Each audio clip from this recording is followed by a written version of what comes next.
Okay, now we're on the welding part of this tink cylinder. Now what you didn't see, I cut all this off, I ground this out, got the pin in there, and then I took my time to get this square on here. You gotta make sure you get this, it's tacked. Double check it, you want this square to the rod, and I'm pushing it against here, and I've measured it, okay? You wanna make sure that, now I have it on my turning device here. Okay, and I'll show you, we clean this off on the lathe and everything. Now, when I take this flashing, this is like flashing for your gutters and stuff. You can buy this at like Home Depot. I put this on the rod because you don't want any dingleberries on here. So put this around here. Now I'm gonna, let's see, I want to go the other way here. You can't really use tape because tape will melt. This gets really hot, but this works out pretty good. Okay, you just got to get this on here good and tie it around this rod. Get it away a little bit. You can kind of see how I'm doing this. Then back here, I'll take some black electrical tape, roll this on here to hold it. This keeps the dingleberries off the rod. And I want it to come back just a little bit because I'm going to melt into that rod. And I'm going to get it on the rod here. It'll get hot and it'll melt this. But this will show you how to keep this on here. This saves the rod from getting all the dingleberries on it. Okay. So I got it on a roller here. Got it on my little turntable manipulator. Tighten that down. Okay, so I tacked it on with wire, but I'm going to show you. I'm going to take the camera off and get a close-up here, show you what's going on. Then I'm just going to do one pass. I'm not going to sit here and do the whole weld on it. But I want to come over here and show you. Get down in there. You see how I got it in there. There's a big gap. Now I'm going to use some 332 7018 to do that first lock-in pass. And this thing's going to be all filled up. You can see I got one of these Aircrafter turntables here.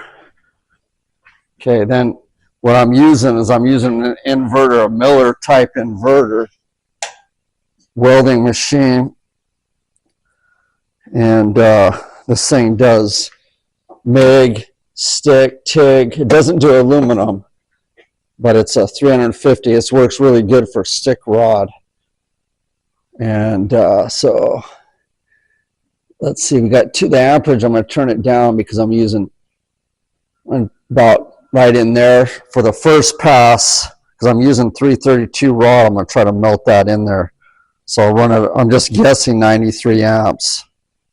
Okay, I just want to make sure that this is on, it's on stick. Okay.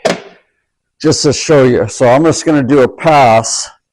We put this back on here. Give you an idea. See if we can zoom it in a little bit. Okay, you can kind of see.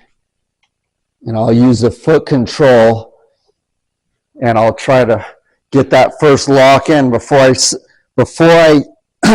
finalize it. I'm going to make sure that this thing can stay square. But I'm using 332. I'm going to get in here. The reason I'm using it is because I want to get in here and melt that so I get a solid pin weld on it, full pin weld. Okay, and I'm going to use this. I'm going to run it uphill. Just give you an idea here how this works. So I have a foot pedal down here.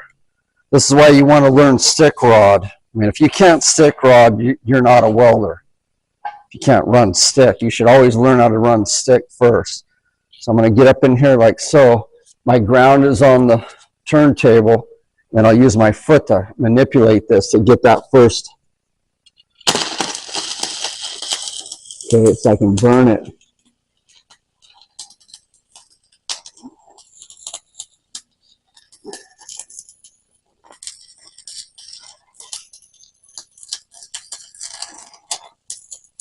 I got some tacks on there, but I'm just trying to lock this down, melt it out.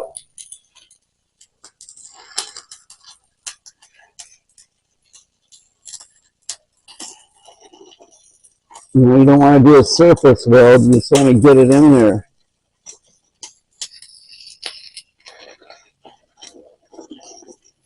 You might have to take a grinder on this first one, but I want to lock it down. Then I'll go to the 1/8 rod.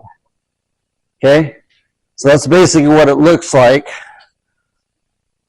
I'll clean that up and I'll just get it in there, get it real solid.